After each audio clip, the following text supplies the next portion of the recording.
हाँ जी, नमस्कार, जय हिंद साथियों। कैसे हो आप सभी? स्वागत करता हूँ आप सभी का लक्ष्य एजुकेशन पोर्टल के यूट्यूब चैनल में। तो साथियों, जैसा कि आप सभी को पता है कि कल अपना इंग्लिश कंपलसरी का पेपर था। कैसा पेपर हुआ कमेंट करके ज़रूर बताना। साथियों, 16 फरवरी को अपना भूगोल विषय का पेपर होने वाला है। आज के इस वीडियो सेशन में हम भूगोल विषय का एक मॉडल पेपर देखने वाले हैं, जो कि 2026 बोर्ड एग्जाम से संबंधित बनाया गया है। जैसा कि आप सभी को पता है कि जो भूगोल विषय का पेपर है वो आपको 56 मार्क्स का देखने को मिलेगा। बाकी पेपर आपको 80 मार्क्स के देखने को मिलेंगे। 56 मार्क्स का पेपर इसलिए देखने को मिल रहा है, आप सभी ने प्रैक्टिकल एग्जाम भी दिया होगा, 30 मार्क्स का होता है और 14 मार्क्स आपको स्कूल से देखने को मिलेंगे। ठीक है, तो चलिए साथियों स्टार्ट करते हैं आज के इस वीडियो सेशन की। वीडियो को साथियों आप सभी अच्छे प्रकार से पूरा कंप्लीट है वो देखना है, ताकि आप सभी को पता लगे कि हमने अभी तक कितनी तैयारी है वो की है, हमें कितने क्वेश्चंस आते हैं। और जैसा कि मैंने बताया कि प्रीवियस ईयर एग्जाम से यानी कि प्रीवियस ईयर पेपर से भी क्वेश्चंस है वो एग्जाम के अंदर देखने को मिलते हैं, जैसा कि आप सभी ने हाफ ईयरली एग्जाम्स के अंदर देख भी लिया होगा। तो चलिए साथियों स्टार्ट करते हैं। तो देखिए, सबसे पहले खंड ए की बात करते हैं। और भूगोल विषय के अंदर खंड ए के अंदर आपको आधे आधे मार्क्स यानी कि 1/2 मार्क्स के क्वेश्चन है वो देखने को मिलेंगे। तो देखिए साथियों, यहाँ पर पहला क्वेश्चन क्या पूछा है कि जो मल्टीपल चॉइस क्वेश्चन है वो यहाँ पर पूछे जा रहे हैं। तो देखिए, आर्थिक भूगोल का उपक्षेत्र है वो यहाँ पर पूछा गया है। तो कौन सा हो जाएगा साथियों? आर्थिक भूगोल का उपक्षेत्र पहले अध्याय से लिया गया है साथियों, प्रथम बुक से। और ध्यान में रखना साथियों, जो अपने एक टेबल दी गई है आर्थिक भूगोल से सामाजिक भूगोल से संबंधित, ये आप सभी को अच्छे प्रकार से तैयार है वो कर लेने हैं साथियों। एग्जाम के अंदर साथियों कई बार नहीं साथियों, लगभग 4 या 5 बार यहाँ से क्वेश्चन है वो बन चुका है। ठीक है, तो आर्थिक भूगोल का उपक्षेत्र कौन सा हो जाएगा? संसाधन भूगोल हो जाएगा। ऑप्शन नंबर ए बिल्कुल सही उत्तर आप सभी को ध्यान में रखना है। बात करें साथियों सैन्य भूगोल की, तो ये साथियों राजनीतिक भूगोल में आता है। और बाकी साथियों लिंग भूगोल और जो चिकित्सा भूगोल है ये सामाजिक भूगोल में आते हैं, ये आप सभी को ध्यान में रखना है। ठीक है, कहने की बात करें तो साथियों जो आर्थिक गतिविधियों से संबंधित होते हैं वो किस में आते हैं? आर्थिक भूगोल में आते हैं। ठीक है, ये आप सभी को ध्यान में रखना है। अच्छे प्रकार से इनको तैयार करेंगे हम। मानव भूगोल की किस परिभाषा में यानी कि किस विचारधारा में मार्क्स के सिद्धांत का उपयोग है वो हुआ है? तो आप सभी को ध्यान में रखना है, जो मानव भूगोल की 3 विचारधारा 1970 के दशक में सामने आई थी, ये भी आप सभी को ध्यान में रखना है। ठीक है, कल्याणप्रक विचारधारा, आमूलवादी और व्यवहारवादी, ये तीनों विचारधारा 1970 के दशक में उत्पन्न हुई थी, ये आप सभी को पता होना चाहिए। अब बात करते हैं साथियों मार्क्स के सिद्धांत का उपयोग किस में हुआ है? तो ये हुआ साथियों आमूलवादी में, यानी कि रेडिकल विचारधारा में हुआ है। ऑप्शन नंबर बी बिल्कुल सही उत्तर यहाँ पर हो जाएगा। ध्यान में रखना साथियों, मोस्ट इंपोर्टेंट है, या तो आपको 1970 वाली बात पूछ लेगा या आपको इस प्रकार से पूछ लेगा। ठीक है, जनसंख्या परिवर्तन के प्रमुख घटक कौन कौन से हैं? तो जन्म, मृत्यु और प्रवास, ये तीनों आप सभी को ध्यान में रखना है, जनसंख्या परिवर्तन के प्रमुख घटक होने वाले हैं। तो यहाँ पर ऑप्शन नंबर डी की बात करें तो बिल्कुल सही उत्तर यहाँ पर हो जाएगा। इसके बाद देखिए साथियों, अपना दूसरे अध्याय से क्वेश्चन लिया गया है, यानी कि जनसंख्या वितरण वाले अध्याय से, यानी कि जनसंख्या से। एशिया में बहुत अधिक स्थानों पर कम लोग और कम स्थानों पर बहुत अधिक लोग रहते हैं, एशिया की जनसंख्या के संबंध में यह परिभाषा किसने दी थी? ठीक है, तो ये आप सभी को बताना है। तो बिल्कुल यहाँ पर ऑप्शन नंबर सी यानी कि जॉर्ज बी ग्रेसी जो विद्वान थे, तो उन्होंने ये बात कही थी। ऑप्शन नंबर सी बिल्कुल सही उत्तर हो जाएगा, ये आप सभी को ध्यान में रखना है। मानव विकास का केंद्र बिंदु कौन सा है? ये आपको बताना है। तो संसाधनों तक पहुंच, स्वास्थ्य, शिक्षा और उपयुक्त सभी। तो यहाँ पर मानव विकास का केंद्र बिंदु की बात करें तो ये तीनों ही हो जाएगा। ऑप्शन नंबर डी बिल्कुल सही उत्तर यहाँ पर हो जाएगा। ध्यान रखना साथियों, 1 मार्क्स के अंदर भी आपसे पूछा जा सकता है कि मानव विकास का केंद्र बिंदु लिखिए, तो ये तीनों आप सभी को लिखने होंगे। अगले क्वेश्चन की ओर बढ़ते हैं साथियों, अगले क्वेश्चन की ओर बढ़ते हैं। अब देखिए अगला क्वेश्चन क्या कहता है कि कौन सा कथन सत्य नहीं पूछा है? एक बात जरूर ध्यान में रखना कि सत्य कथन पूछा है कि असत्य पूछा है। ठीक है, यहाँ पर देखो सत्य कथन, कई बार हम क्या करते हैं जल्दबाजी में ए ऑप्शन को टिक कर देते हैं, तो ऐसा आपको बिल्कुल भी नहीं करना है। पहले क्वेश्चन को 1 या 2 बार अच्छे प्रकार से पढ़ना है, जब तक अच्छे प्रकार से समझ में नहीं आ जाता। तो यहाँ पर नई कथन पूछा है, तो देख लीजिए यहाँ पर कौन सा हो जाएगा, बताता हूँ मैं। देखिए, अंगूर की कृषि है वो भूमध्य सागरीय क्षेत्र की विशेषता है। ठीक है, तो बिल्कुल साथियों एक बात आप सभी को बताना चाहूंगा, ये क्वेश्चन साथियों बहुत ही बार बार फिलिंग द बैलेंस वाले क्वेश्चनों में रिपीट हो चुका है, ठीक है, या 1 मार्क्स के अंदर या एमसीक्यूज में, यानी कि अंगूर की कशिया वो भूमध्य सागर की क्षेत्रीय विशेषता है, ठीक है, या आपसे पूछेगा कि भूमध्य सागर की क्षेत्र की विशेषता बताइए, ठीक है, या एमसीक्यूज में पूछ लेगा कि निम्न में से कौन सी भूमध्य सागरीय क्षेत्र की विशेषता है, अंगूर दे देगा, जैतून दे देगा या कुछ और दे देगा, तो उसमें आपको बताना होता है, ठीक है। तो ये ध्यान में रखना साथियों। सामूहिक कृषि को सोवियत संघ में कोल खोज कहते हैं, ये भी कई बार फिलिंग द बैलेंस में देखने को मिल चुका है। इसके बाद देखिए नीदरलैंड पुष्प उत्पादन में विशिष्टीकरण का स्थान रखता है, तो बिल्कुल यहाँ पर तीनों ऑप्शन बिल्कुल सही उत्तर हो जाएंगे, जबकि साथियों द्वितीय क्रियाकलाप वाले लोग हैं वो लाल कॉलर श्रमिक में होते हैं, ये बिल्कुल गलत आपका हो जाएगा। ध्यान में रखना साथियों, द्वितीय क्रियाकलाप वाले जो लोग होते हैं वो लाल कॉलर श्रमिक में नहीं आते हैं, जबकि ये किसमें आते हैं, ये आते हैं साथियों यहाँ पर नीले कॉलर में, ये आप सभी को ध्यान में रखना है, ब्लू कॉलर से संबंधित है, जबकि लाल है वो साथियों प्राथमिक से हैं, ये आप सभी को ध्यान में रखना है। इसके बाद देखिए कौन सा उद्योग अन्य उद्योगों के लिए कच्चे माल का उत्पादन करता है, तो आधारभूत उद्योग करता है, ठीक है, ये आप सभी को ध्यान रखना, ऑप्शन नंबर ए, यानी कि कहने का मतलब कच्चे माल का उत्पादन करता है। किस प्रकार से करता है ये साथियों, लोहा इस्पात उद्योग से संबंधित है, जैसे मशीन बनाने के लिए कच्चा माल प्रस्तुत है वो करता है, ये आप सभी को ध्यान में रखना है।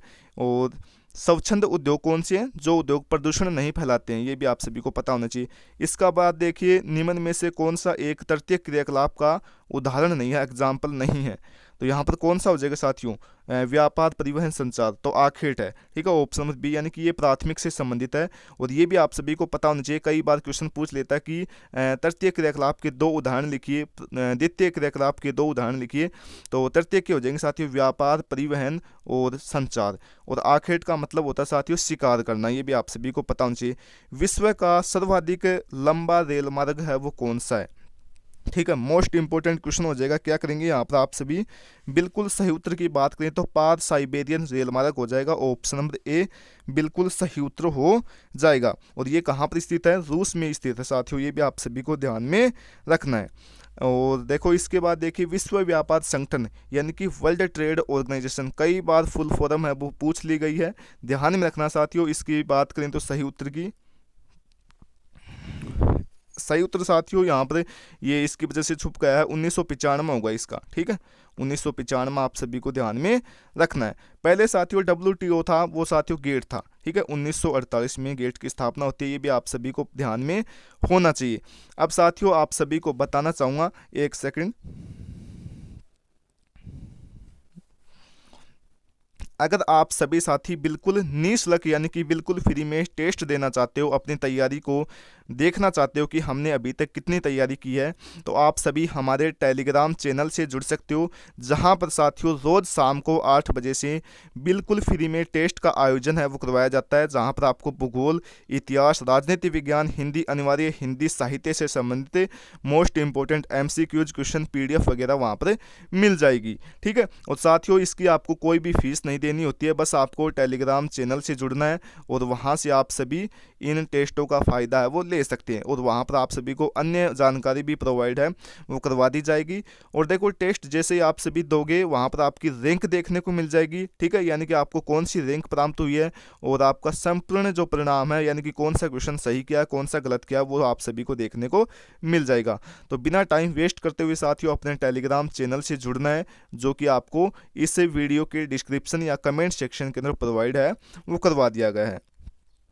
अब देखिए साथियों नेक्स्ट क्वेश्चन की बात करते हैं कि वृहद ट्रंक मार्ग है वो किसे कहा जाता है। ये क्वेश्चन भी कहीं ना कहीं मोस्ट इंपॉर्टेंट क्वेश्चन बनता है और कई बार एग्जाम के अंदर ये क्वेश्चन देखने को भी मिल चुका है। तो यहाँ पर सही उत्तर की बात करें तो उत्तरी अटलांटिक समुद्री मार्ग, ऑप्शन नंबर ए बिल्कुल सही उत्तर यहाँ पर हो जाएगा। ध्यान में रखना साथियों मोस्ट इंपॉर्टेंट क्वेश्चन हो जाएगा, ठीक है, और ये दुनिया का सबसे बिजी जलमार्गों में से एक है, ये भी आप सभी को ध्यान में रखना है। भारत के युवाओं के लिए राष्ट्रीय युवा नीति किस वर्ष आरंभ की गई थी, ठीक है, ये भी आप सभी को पता होना चाहिए। और जो अपनी सेकंड बुक है वहाँ से ये क्वेश्चन लिया गया है। तो क्या करेंगे साथियों इस क्वेश्चन का सही उत्तर, तो बिल्कुल यहाँ पर 2014 ऑप्शन नंबर सी बिल्कुल सही उत्तर आप सभी को ध्यान में रखना है, ठीक है। अगले क्वेश्चन की बात करते हैं, बॉक्साइट किसका अयस्क है, एल्युमिनियम, मैग्नीज, कॉपर और अभ्रक।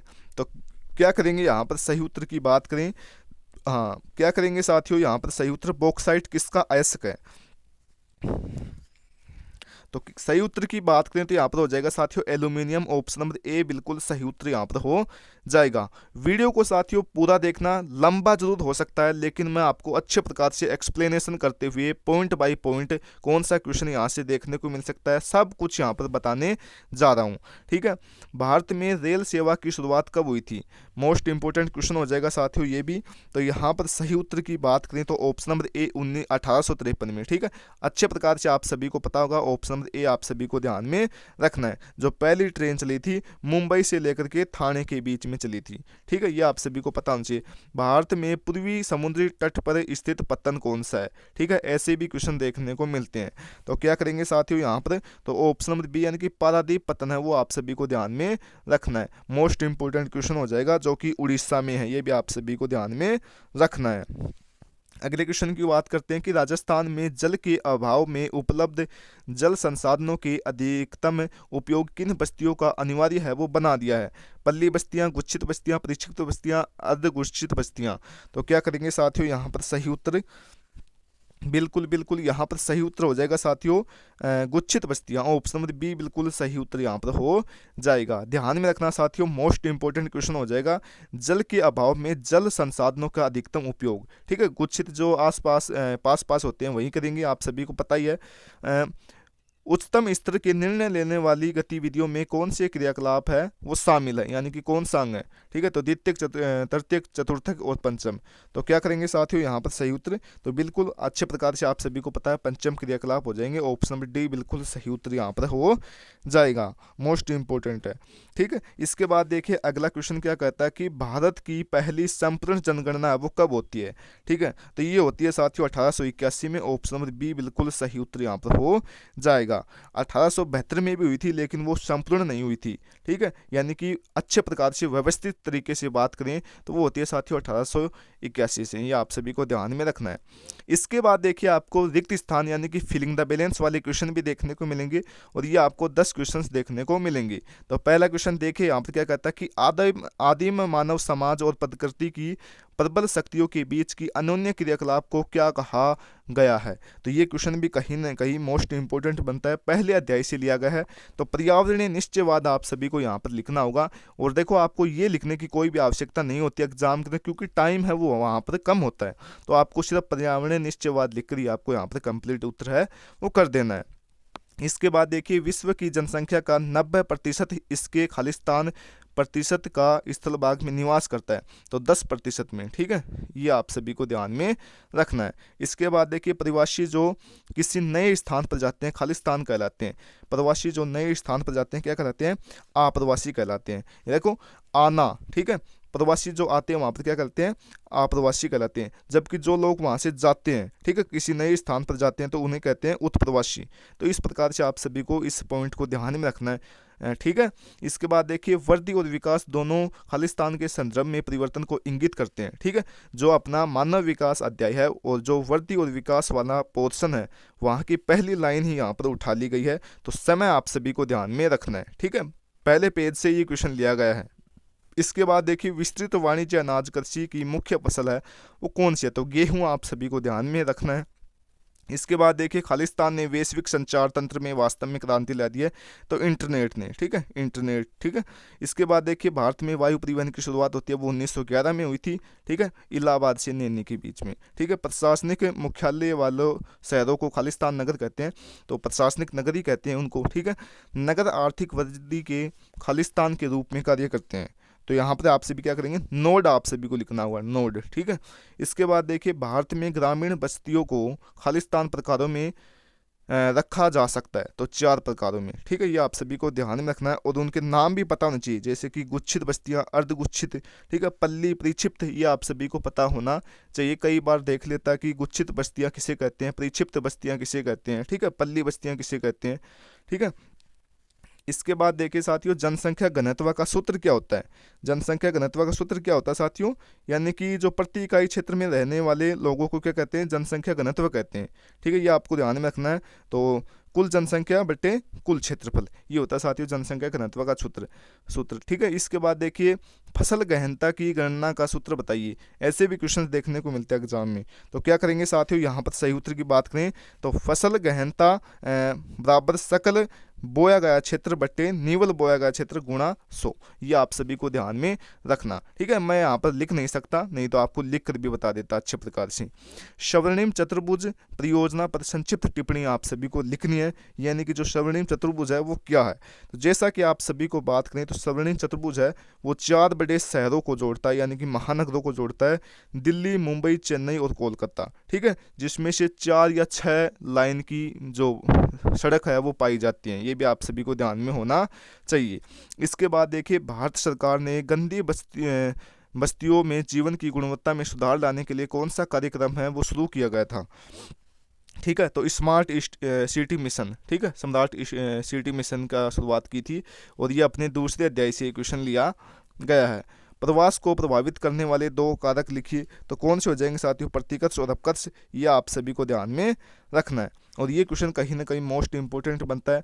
सशक्तिकरण का अर्थ क्या है? सशक्तिकरण क्या है साथियों, जो अपने विकल्प यानी कि चुनने की शक्ति प्राप्त हो और स्वतंत्रता में वृद्धि करना ही क्या कहलाता है, सशक्तिकरण कहलाता है। ये आप सभी को ध्यान में रखना है। देखो पूछ लिया ना गेट क्या है, ठीक है, 1948 में इसकी स्थापना होती है। ठीक है, ये भी आप सभी को ध्यान में रखना है। और इसके बाद गेट ही साथियों वर्ल्ड ट्रेड ऑर्गेनाइजेशन यानी कि विश्व व्यापार संगठन में परिवर्तन कर दिया गया था। ये भी आप सभी को ध्यान में रखना है। और गेट का पूरा नाम की बात करें तो general agreement on tariff and trade, ये आप सभी को ध्यान में रखना। ये क्वेश्चन मोस्ट इंपॉर्टेंट है, वो आप सभी को पता होना चाहिए। द्वितीयक और तृतीयक क्रियाकलाप के मुख्य अंतर आप सभी को बताने हैं। तो द्वितीयक क्रियाकलाप वो साथियों वस्तु निर्माण उत्पादन से होता है, जबकि तृतीयक में क्या होते हैं, सेवाएं होती हैं। ये आप सभी को मुख्य अंतर आपको यहाँ पर बता देना है। इसके बाद देखिए बड़े नगरीय क्षेत्र किस कारण बड़ी संख्या में ग्रामीण नगरीय प्रवासियों को आकर्षित कर रहे हैं। तो यहाँ पर आप सभी क्या कर सकते हैं, रोजगार, बेहतर अवसर, शिक्षा, स्वास्थ्य इत्यादि सुविधाएं यहाँ पर आप सभी लिख सकते हैं। देखिए यहाँ पर पूछा ना बड़े नगर क्षेत्र, ठीक है, इस कारण से आप सभी बता सकते हैं। संभववाद पर आपको टिप्पणी लिखनी है। ये आपको ऐसे भी पूछ सकता है कि संभववाद क्या है। तो संभववाद है वो साथियों पॉल डी लावलास ने दी थी। ठीक है, और जैसा कि आप सभी को पता है कि अपने सिलेबस के अंदर 3 मानव भूगोल की परिभाषाएं दी गई हैं, जैसे कि रेटजेल की, एलन सी सैंपल की और ब्लास की। तो ये तीनों आप सभी को ध्यान में रखनी है। इसमें क्या होता है साथियों, जो प्रकृति है उसका मानव अच्छे प्रकार से उपयोग करता है और मानव अपनी बुद्धि और तकनीक के माध्यम से क्या कर लेता है, प्रकृति का मानवीकरण कर लेता है, और उसी को क्या बोलते हैं, संभववाद विचारधारा बोलते हैं। तो इस प्रकार से आप सभी को ध्यान में रखना है। इसके बाद देखिए भारत में चिकित्सा पर्यटन को बढ़ाने के लिए क्या क्या प्रयास किए जाने चाहिए। ये क्वेश्चन कहीं ना कहीं मोस्ट इंपॉर्टेंट बनता है। तो देखो चिकित्सा सुविधाओं और अस्पताल हैं उनको अंतर्राष्ट्रीय मानकों पर विकास करने चाहिए, ये आप सभी बता सकते हैं। वीजा प्रक्रिया को आसान बनाना चाहिए और जो भारत में प्राचीन चिकित्सा पद्धतियां हैं उनका उपयोग ज़्यादा से ज़्यादा करना चाहिए, यानी कि उनका प्रचार करना चाहिए। ठीक है, तो ये पॉइंट आप सभी यहाँ पर बता सकते हैं। साइबर स्पेस इंटरनेट की उपयोगिता बताइए। तो ये क्वेश्चन भी कहीं ना कहीं मोस्ट इंपॉर्टेंट बनता है और इसका उत्तर आप सभी अच्छे प्रकार से दे सकते हैं। यह सूचनाओं का आदान प्रदान करता है, यानी कि सस्ता भी है। जैसा कि आप सभी को पता है पहले लोग वहाँ मान लो यहाँ कहीं से कहीं पर जाते थे तो ज़्यादा पैसे वगैरह खर्च होते थे, जबकि अब सीधे अपन एक मैसेज के माध्यम से सीधे जा सकते हैं। तो इसका एक अच्छा फ़ायदा भी है। इस प्रकार से आप सभी पॉइंट बनाकर बता सकते हैं। और ई कॉमर्स वगैरह ये क्या है, इंटरनेट की देन है, ये आप सभी लिख सकते हो। इसके बाद देखिए सीमावर्ती सड़क पर संक्षिप्त आपको टिप्पणी लिखनी है, तो लिख सकते हो आप सभी, कोई दिक्कत नहीं है। और इसका निर्माण है वो ILO, ठीक है, सीमा सड़क संगठन करता है। ये भी आप सभी को ध्यान में रखना है। भारतीय राष्ट्रीय जल नीति 2002 की 3 मुख्य विशेषताएं बतानी है। तो ये कहीं ना कहीं ये क्वेश्चन भी मोस्ट इंपॉर्टेंट बनता है। साझा संपत्ति संसाधन पर टिप्पणी लिखिए, तो ये आप सभी बता सकते हो। ठीक है, इसके बाद देखिए कांडला पतन के विकास एवं उपयोग का प्रशिक्षण कीजिए। ठीक है, इसके बाद देखिए भू निम्नीकरण की प्रक्रियाओं को आपको बताना है। ठीक है, कौन सी होती है भू निम्नीकरण प्रक्रियाएं। तो ये क्वेश्चन इजी क्वेश्चन है, आप सभी अच्छे प्रकार से कर सकते हो। भू निम्नीकरण क्या होता है, मृदा अपरदन होता है, ठीक है, लवणता क्षारीय होता है। ये आप सभी यहाँ पर पॉइंट बता सकते हो, कोई भी दिक्कत नहीं है। ठीक है, इसके बाद देखिए साथियों क्या कहता है, खंड श अब यहाँ से स्टार्ट होता है, जो कि प्रत्येक क्वेश्चन आपको 3 मार्क्स का देखने को मिलेगा। और यहाँ पर देखो सबसे बड़ी बात क्या है कि आपको एक अथवा में भी क्वेश्चन देखने को मिलेगा। आप चाहो तो ये कर सकते हो, आप चाहो तो ये कर सकते हो। तो आधुनिक बड़े पैमाने पर होने वाले विनिर्माण के आपको 3 विशेषताएं आपको बतानी है। मुख्य बिंदु कौन कौन से ये आपको यहाँ पर बताने हैं, ठीक है। और इसके बाद देखिए आप सभी ये कर सकते हो कि उद्योगों की अवस्थिति को प्रभावित करने वाले 3 कारक आपको बताने हैं। भारत में ऊर्जा के किन्हीं 3 परंपरागत स्रोतों का आपको वर्णन करना है। तो कौन कौन से हो जाएंगे वे आप सभी को बताने हैं। परंपरागत कौन कौन से हो जाएंगे? कोयला, पेट्रोलियम, प्राकृतिक गैस। और देखो ध्यान रखना साथियों, इनमें से आपको एमसीक्यूज भी देखने को मिल सकता है, ठीक है। और अपरंपरागत की बात करें तो सौर ऊर्जा, पवन ऊर्जा, बायोगैस, ठीक है। कहने का मतलब साथियों जो प्रदूषण रहित हैं, अपरंपरागत होते हैं जो मानव द्वारा बनाए गए हैं, और जो प्रकृति द्वारा बनाए गए हैं वो होते हैं साथियों परंपरागत, ठीक है। और अपरंपरागत जो मानव द्वारा बनाए गए हैं, ये आपको ध्यान में रखना है। सूखा संभावित क्षेत्र विकास कार्यक्रम 2026 की बोर्ड एग्जाम में पूछा गया है। सतत पोषण विकास को बढ़ावा देने होती 2024 के एग्जाम में ये क्वेश्चन भी पूछा गया है, ठीक है। इसके बाद देखिए खंड द अपना जो बड़ा वाला क्वेश्चन है, आदिमकालीन निर्वाह कृषि की आपको व्याख्या करनी है, 4 मार्क्स का देखने को मिल रहा है। विस्तृत वाणिज्य अनाज कृषि की विवेचना कीजिए, ठीक कर सकते हो आप सभी। और भारतीय कृषि की 4 समस्याओं की व्याख्या कीजिए। ये क्वेश्चन कई बार एग्जाम के अंदर देखने को मिल चुका है साथियों, और मिल भी सकता है, ठीक है। भारत में चावल की कृषि का वर्णन निम्न बिंदुओं के आधार पर आपको करना है। तो कर सकते हो आप सभी, कोई दिक्कत नहीं है। फसल परिचय, जलवायु दशाएं, उत्पादक क्षेत्र, ठीक है, कोई दिक्कत नहीं है। बस आपको पहले फसल का परिचय देना है, उसके बाद कौन कौन सी जलवायु में होता है चावल, ठीक है, और इसके बाद कहाँ कहाँ पर ये होते हैं ये आपको बता देने हैं। दिए गए विश्व मानचित्र में निम्नलिखित हवाई पत्तनों को अंकित करना आप सभी को, ठीक है। तो कर सकते हो आप सभी, कोई दिक्कत नहीं है। मैप देखिए आपको इस टाइप का आपको मैप है वो देखने को मिलेगा, ठीक है। यानी कि यहाँ पर सबसे पहले आपको रोल नंबर अपने अंकित करने हैं, और इसके बाद इस मैप को अच्छे प्रकार से भरना है। आप पेन से भी भर सकते हो, कोई दिक्कत नहीं है। आप पेंसिल ले जाना कोई ज़रूरी है वो नहीं होता है। इसके बाद देखिए यहाँ पर क्या पूछा है, शिकागो पूछा है। तो शिकागो है वो साथियों कहाँ पर हो जाएगा? शिकागो देखिए यहाँ पर हो जाएगा। ये कहाँ पर है? संयुक्त राज्य अमेरिका के पास में है, ठीक है, उत्तरी अमेरिका में। तो यहाँ पर क्या हो जाएगा? शिकागो हो जाएगा। ये आप सभी को ध्यान में रखना है। इसके बाद देखिए दूसरा क्या पूछा है, पेरिस पूछा है। तो पेरिस कहाँ पर है साथियों? फ्रांस की राजधानी के पास में। तो फ्रांस है वो यूरोप के अंदर है, ये आप सभी को ध्यान में रखना है। यहाँ पर आप सभी प्रदर्शित है वो कर सकते हैं, ठीक है। इसके बाद देखिए नैरोबी पूछा है। तो नैरोबी है वो कहाँ पर हो जाएगा? अफ्रीका में साथियों, केन्या की राजधानी। तो यहाँ पर अफ्रीका में हो जाएगा, ठीक है। ये भी आप सभी को ध्यान में रखना है। और देखो सिडनी पूछा है। तो सिडनी भी कई बार एग्जाम के अंदर आ चुका है, कई बार आ चुका है, ठीक है। तो ये यहाँ पर हो जाएगा साथियों, ऑस्ट्रेलिया महाद्वीप में। तो ये बातें आपको ध्यान में रखनी है। इसके बाद देखिए दिए गए भारत के मानचित्र में तेल शोधन कारखानों को अंकित करना है। तो जैसे मथुरा पूछ लिया, डिगबोई पूछ लिया, बिन्ना पूछ लिया, जामनगर पूछ लिया। तो देखिए ये भारत का मैप इस प्रकार से देखने को मिलेगा, ना कि आपको रेखाएं वाला, ठीक है, बिल्कुल ब्लैंक मिलेगा आप सभी को। तो मथुरा कहाँ पर है साथियों? उत्तर प्रदेश में। यहाँ पर आपको मथुरा देखने को मिल जाएगा, दिल्ली के पास और उत्तर प्रदेश के बीच में, ठीक है। इसके बाद पूछा डिगबोई। तो डिगबोई कहाँ पर है साथियों? ये यहाँ पर डिगबोई यानी कि उत्तरी पूर्वी राज्यों में, ठीक है, असम के पास में है। इसके बाद देखिए क्या पूछा है, बिन्ना पूछा है। तो बिन्ना साथियों मध्य प्रदेश में हो जाएगा, यहाँ पर मध्य प्रदेश है। ऐसा नहीं है कि आपको सेम टू सेम जो पॉइंट बता रखे हैं वहीं पर ही लिखूँ, आप यहाँ पर भी कर सकते हो, कोई दिक्कत नहीं है भाई। आपको अनुमान से पता होना चाहिए कि भाई यहाँ पर मध्य प्रदेश है, ठीक है। जैसे कि मध्य में मध्य प्रदेश है, तो यहाँ पर आप सभी बच सकते हो। यहाँ पर पूछा है साथियों अगला, जामनगर कहाँ पर है? तो गुजरात में है, आपको ये पता होना चाहिए। तो गुजरात कहाँ पर? गुजरात का एरिया ये है। तो गुजरात में जामनगर, यहाँ पर बता सकते हो, यहाँ पर बता सकते हो। टीचर ऐसा आपको बिल्कुल भी नहीं कहता कि आप सेम टू सेम यहाँ पर है तो यहीं पर ही लिखो, आपको मार्क्स दे देगा, कोई दिक्कत वाली बात नहीं है। अब यहाँ पर पूछा कि जयपुर कहाँ पर है, मान लो पूछ ले। तो जयपुर पता ही है भाई हमें, यहाँ पर जयपुर है, तो यहाँ पर जयपुर आप कर सकते हो, यहाँ पर कर सकते हो। मान लो थोड़ा बहुत हो सकता है, कोई दिक्कत नहीं है। तो ये था साथियों अपना पेपर। और कैसा लगा ये मॉडल पेपर आप सभी कमेंट करके ज़रूर बताना। और जैसा कि मैंने बताया कि आप सभी बिल्कुल फ्री में टेस्ट देना चाहते हो, तो आप सभी हमारे टेलीग्राम चैनल से जुड़ सकते हो, जो कि बिल्कुल फ्री ऑफ कॉस्ट है। वो टेस्ट आप सभी दे सकते हो। वहाँ पर मोस्ट इंपॉर्टेंट PDF वगैरह मैं शेयर है वो भी करता रहता हूँ, तो वहाँ से आप सभी प्राप्त कर सकते हो। और अगर आपको वीडियो पसंद आती है तो चैनल को कर लेना सब्सक्राइब, वीडियो को कर देना लाइक, और अपने दोस्तों के बीच में शेयर भी कर सकते हो। तो मिलता हूँ साथियों अगली वीडियो के साथ, तब तक के लिए जय हिंद, जय भारत।